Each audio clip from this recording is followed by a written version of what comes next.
welcome to Big Lou BBQ and other things I want to do. I'm Big Lou, and this is what I've got going on for you. You may know by now that I have a slow and sear.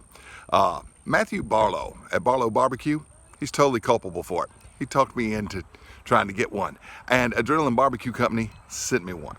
All right, and I got to tell you, I've really been enjoying it. I was a little skeptical, but my skepticism has turned into enthusiasm. All right, it really has turned into enthusiasm. I originally recorded this intro. I had only cooked on it twice.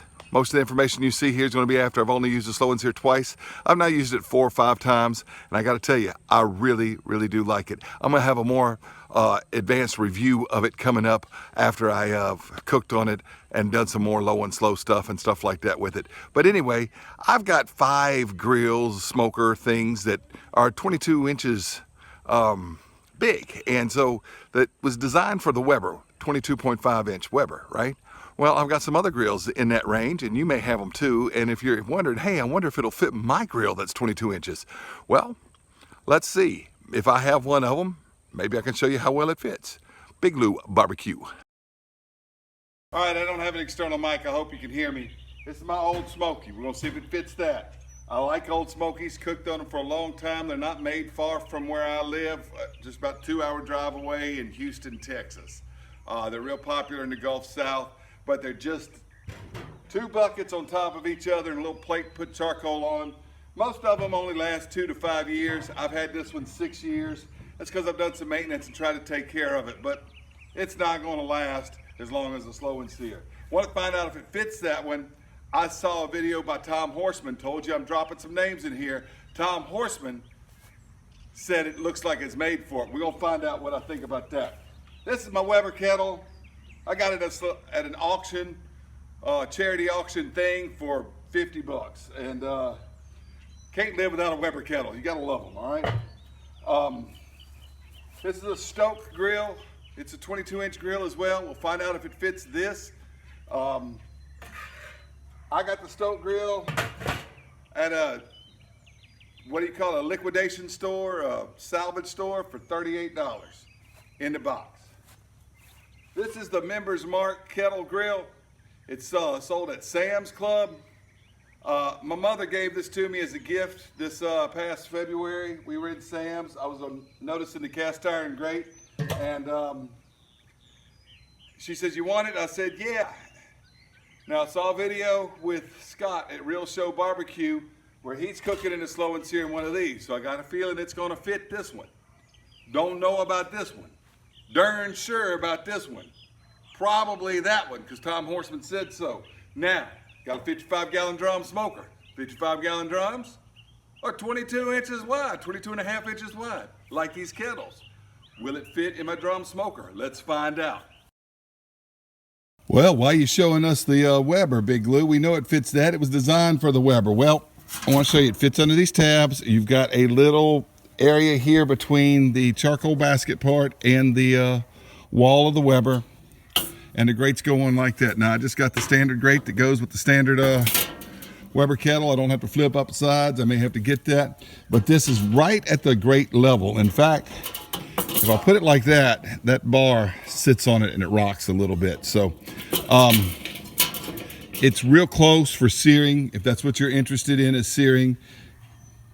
It's designed for the Weber. I just put it here as a reference point. That's why we're doing it first. Let's look at the Old Smokey. Now, this is my Old Smokey, and the charcoal plate was replaced last year, but it's rusted like that. You can see where I replaced it last year, but they're only about $9. This charcoal plate, that's what the bottom of it looks like. You can see that the vents are open there. All right, let's look. Tom Horseman says it looks like it was almost made for it. Well, it fits in there, but here's what I'm worried about. Will I get enough airflow with that charcoal grate like that, with this charcoal plate? I don't know. So I got another option. So I take the charcoal plate out and I can put that in there. That is the charcoal grate from my members Mark grill. It is the same diameter, or just about, as the charcoal plate. So it fits there. Sorry, I was throwing that down. Then I can set this slow and sear in here. Fits just like that, and I would have plenty enough air to get through there. You can even see the vents right down here. Well, where the heck is my vent controller? It's over here, isn't it? Can you see? You see what I'm talking about? You can see. You got plenty of room for the air. If I was to replace the charcoal plate with the charcoal grate. But here's something to consider as far as the sear factor. At Old Smokey, the charcoal is 8 inches away from the grate, unlike a Weber where it's 5 inches. So if I put the grate on, there's going to be 3 inches between the top of the charcoal basket and this. That'll still sear a steak better than an Old Smokey sears a steak at standard configuration. Old Smokies are not the greatest steak cookers unless you do some modifications to them. They're fantastic for chickens and stuff that you want to cook around 300 to 350 degrees. They're fantastic. They will do low and slow. You kind of got to babysit them a little bit. This may help it do low and slow a whole lot better, and it may help it with steak searing, okay? You don't really need it for the 300 to 350 cooks in an Old Smokey. Hey, my hands are getting dirty. Excuse that. You're dealing with grills, that happens, all right? This is the Stok. No way would it fit inside the Stok. Not going to happen. But as far as the sear function is concerned, the Stok does have a built-in sear basket anyway. This basket comes with the Stok, and you put the charcoals in there, or the charcoal in there rather, and you get this grate fits there, and you can get a high heat sear pretty easy. As far as the slow part of it, you're gonna have to rig up something with bricks and aluminum foil if you have a Stok. The slow and sear will not fit it. No. All right, now we're looking inside the members Mark Kettle Grill, and if you feel like deja vu, that's because we looked at this charcoal basket in the Old Smokey a few minutes ago.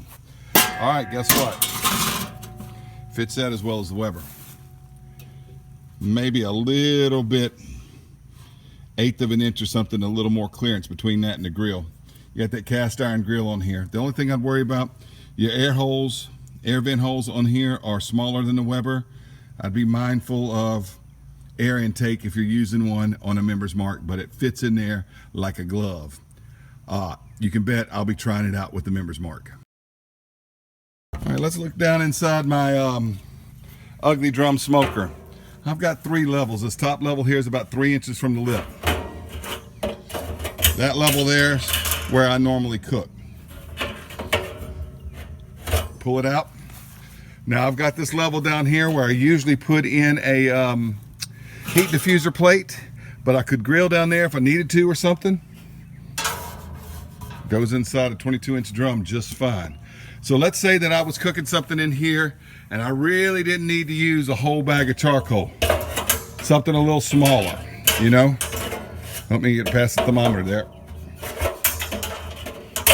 I could easily put something right here, put the charcoal basket there, and probably smoke here. I'm sure I'd have enough airflow in my ugly drum smoker. So that's it in the ugly drum smoker. I could grill a steak right there if I wanted to. It would work fine. Check this out. Let's say I wanted to grill a steak with it. Put this one, or another one just like it. I have several of these racks. Oops, try not to knock my slow and sear off, folks. There we go. Put it here, slow and sear there, like that. That one there, like that. I could easily sear a steak pretty well right there. There's about an inch clear, maybe an 1.5 inch clearance, but it fits inside a drum smoker, a full-size drum smoker with ease. Hopefully that information was helpful to you. Now, I just provided it there for information purposes only. I don't want to take any responsibility if you use a slow and sear in a device it wasn't designed for and something happens, and I'm not an agent of Adrenaline Barbecue Company. They don't even know that I'm making this video at this time. Just kind of showing it off for information purposes only. I hope you enjoyed it. I do want to tell you this. I don't know if I'll be using it in the other grills. It has worked so well in my Weber kettle that it has made my Weber kettle my favorite grill. It was one of my favorites, but I can't say it was the favorite. I think now it is. I really like the way that Slow and Sear is performing in the Weber kettle. I've got no reason to take it out and put it in another grill. Maybe I will one day. But thanks for watching Big Lou Barbecue. Oh, just one more thing, sir. If you do use your Slow and Sear for smoking meat, don't do it in the bleachers or along the fence.